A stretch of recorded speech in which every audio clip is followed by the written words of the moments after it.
おはようございます。前の日にカンボジアから長距離移動してきたこともあり、起きたら昼過ぎでした。このホテルね、こんな感じで外にテラスがあってとても良い雰囲気でしたね。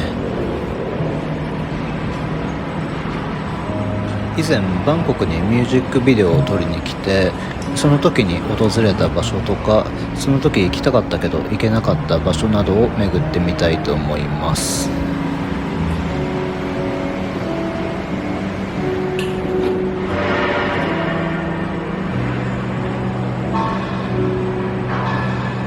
1時45分、グラブでバイクタクシーを呼んで移動開始です。最初の目的地はサンタクルス教会。Do you have a helmet?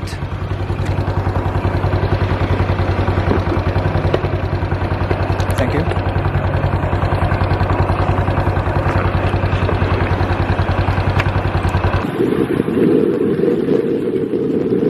今から向かうエリアというのが、バンコクの中心部からチャオプラヤー川を渡って向かい側の川沿いにあるエリアなので、結構な移動距離になります。バイクのすり抜けすごいですよね。こんなちっちゃい隙間行っちゃうんだ。なかなかスリリングでした。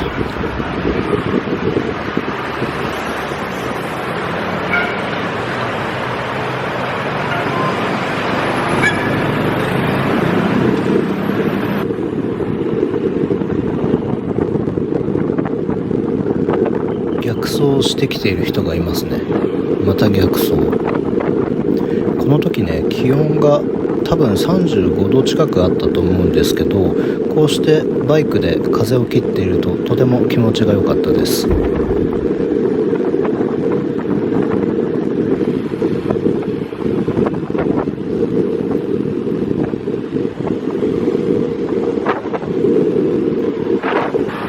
こんなに狭い隙間をすり抜けていって事故にならないかなと思っていたのですが、やはりバンコクはバイクの交通事故がめちゃくちゃ多いみたいです。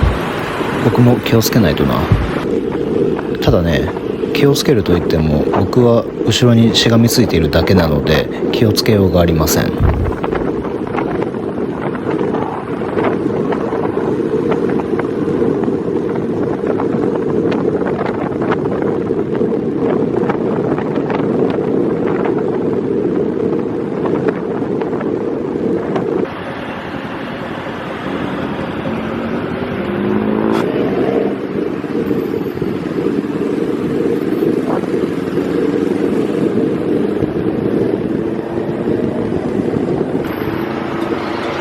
旧市街を抜けて中華街に到着。ここすごかったですね。いきなり中国に来た感じ。まあ中国は行ったことないんですけどね。このエリアは夜の方が盛り上がるみたい。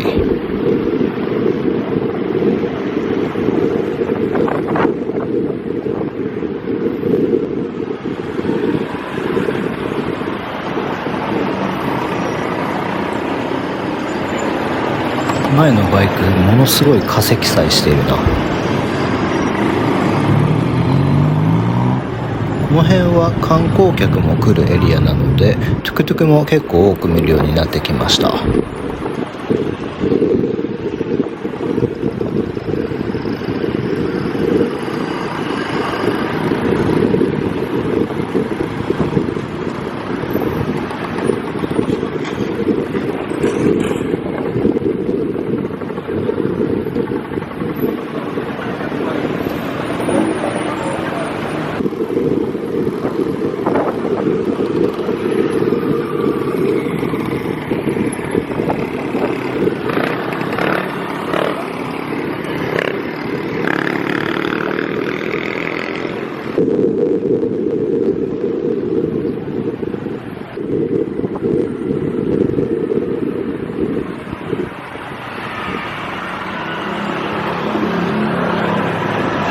30分くらいバイクに乗って目的のエリアに到着。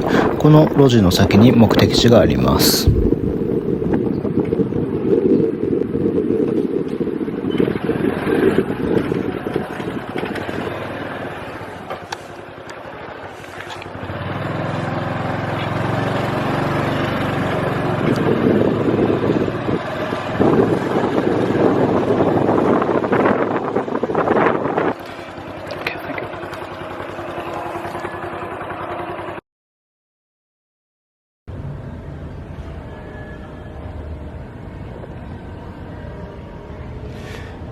教会に来てみたんだけどやってなかったな。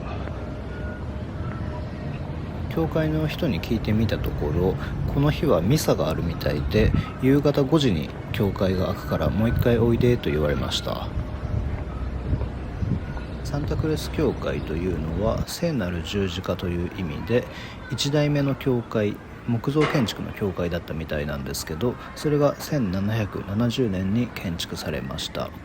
今見えているのは1916年に再度建てられたものですね。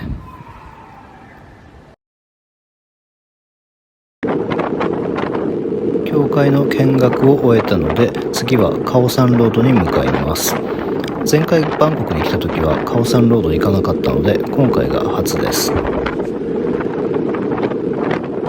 夜に行くとクラブがたくさんあったり飲食店がたくさんあったりするらしいのですが、昼間に行って何か見どころがあるかといえばちょっとわからないです。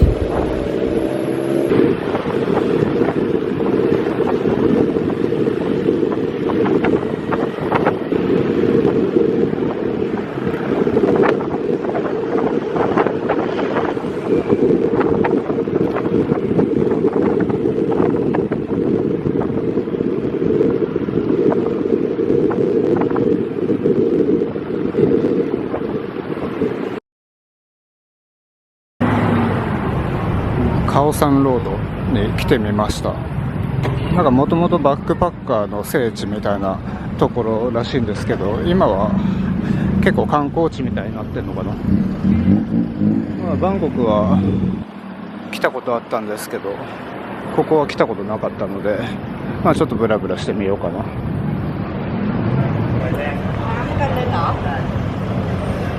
そういえばカオさんってマクドナルドが有名でしたよね。素通りしてました。こ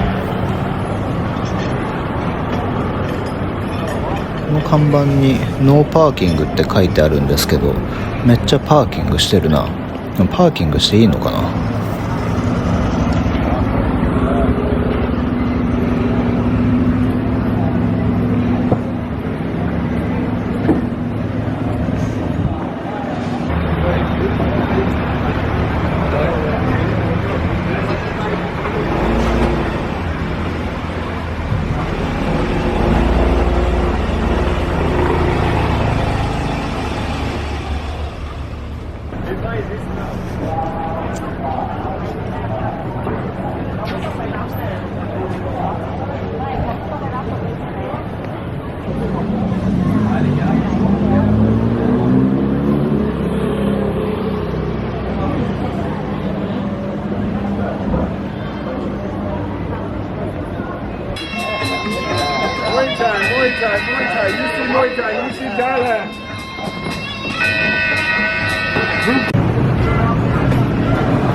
特に客引きの人から話しかけられることとかもなく、カオサンロードを端から端まで歩いて散策終了。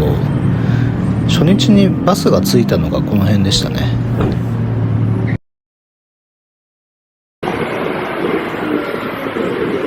またクラブを呼んで、次の目的地はバンコクアート&カルチャーセンターというところです。アート&カルチャーセンターという名前の通り、ローカルアーティストの絵画や作品が見られる美術館のようなところですかね。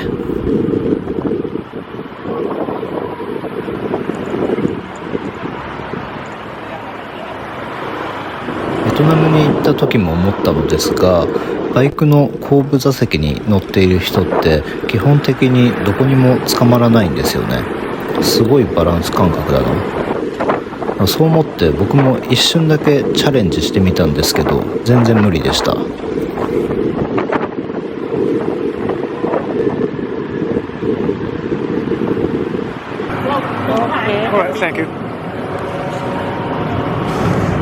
少し走って MBK というショッピングセンターに到着。1階の外で屋台みたいなものをやっていましたね。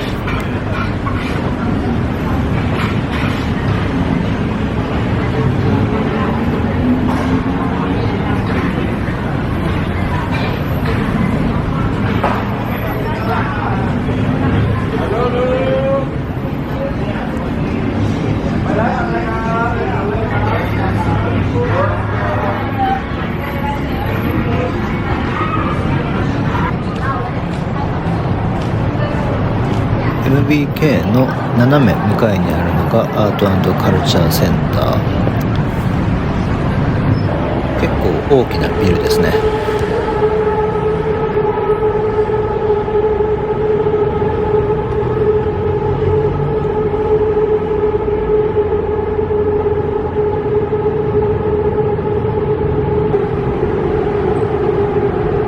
正面の玄関に着いたのですが、なんと月曜日は定休日。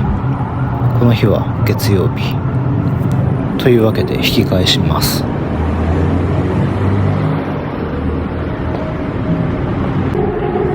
でこの空き地が何かというと、以前ミュージックビデオを撮った時に来たスカラシアターという劇場、映画館があったんですが、もう何もなくなっていました。確かね、ここにあったと思います。とても綺麗な映画館だったんですけどね。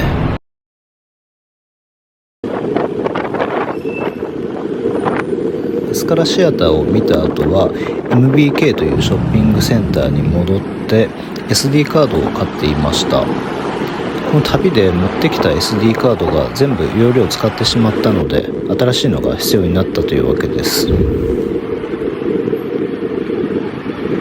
次の目的地がここルブアタワーというホテルで、一番最初にバンコクに来た時に滞在していたホテルです。このホテルでも少し撮影したんですよね。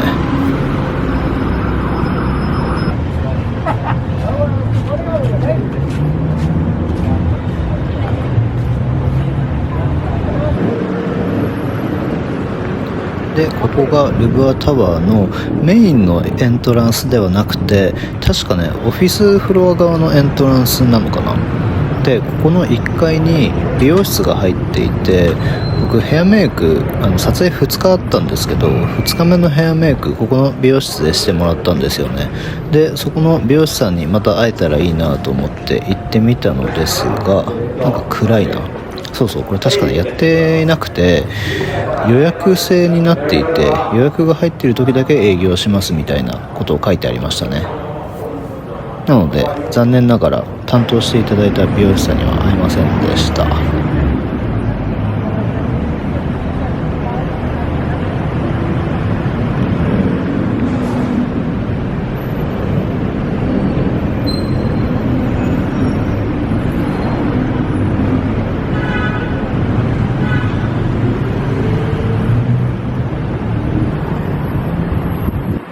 今正面に見えている空き家になっているところ、ここがね確かもともとレストランだったんですよね。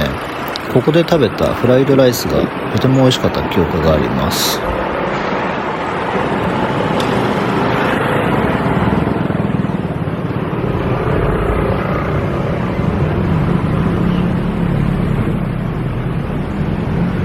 今歩いている通りがジャルンクルン通りという通りで、ここも前回来た時に散歩した道ですね。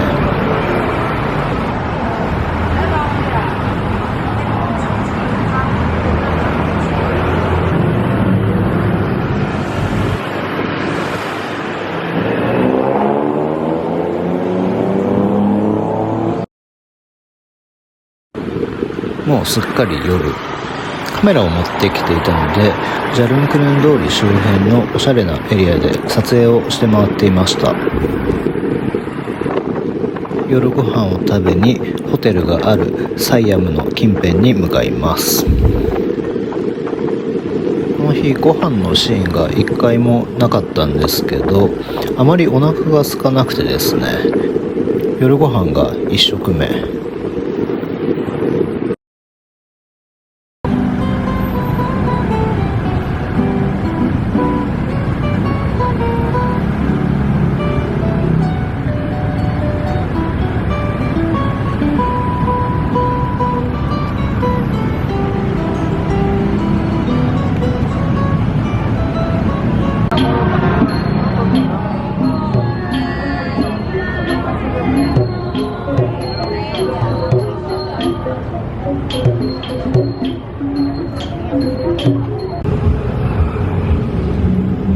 ご飯を食べる前にもう一箇所、ここもミュージックビデオの撮影で来た場所で、横断歩道の上からの景色がとても綺麗だったので、もう一回見たいと思いやってきました。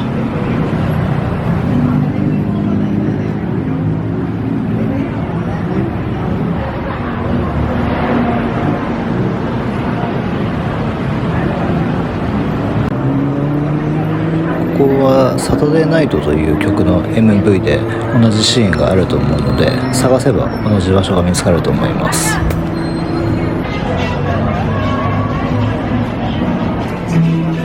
またショッピングモールの外に屋台が出ていたので覗いてみることにしました。た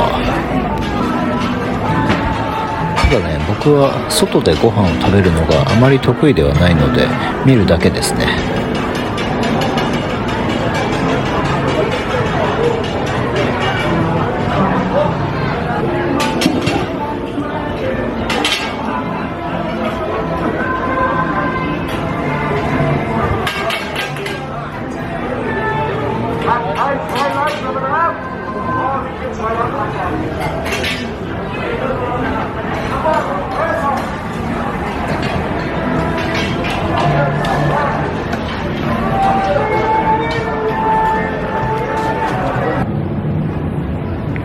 ここから一駅だけ列車に乗って夜ご飯を食べに移動します。สวัสดีค่ะ Can I get a ticket to Azok?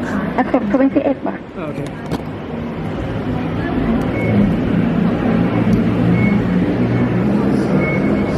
ขอบคุณค่ะ Which one's the platform? แพลตฟอร์มนำอัศกแพลตฟอร์ม number 1 Thank you.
知らない土地の公共の交通機関に乗るというのはなかなかいいものですよね。何か自分もその土地の生活に馴染んでいる気がします。到着したのが昨日夜ご飯を食べたターミナル21というところに入っているピア21という場所。ここはプリペイド式のフードコートなんですけど、めちゃくちゃ安くて、しかもとても美味しいんですよね。本場の味が楽しめる場所です。結構大きなスペースにローカルグルメの飲食店が集まっている屋台村のようなイメージですかね。僕は海鮮ガパを頼むことにしました。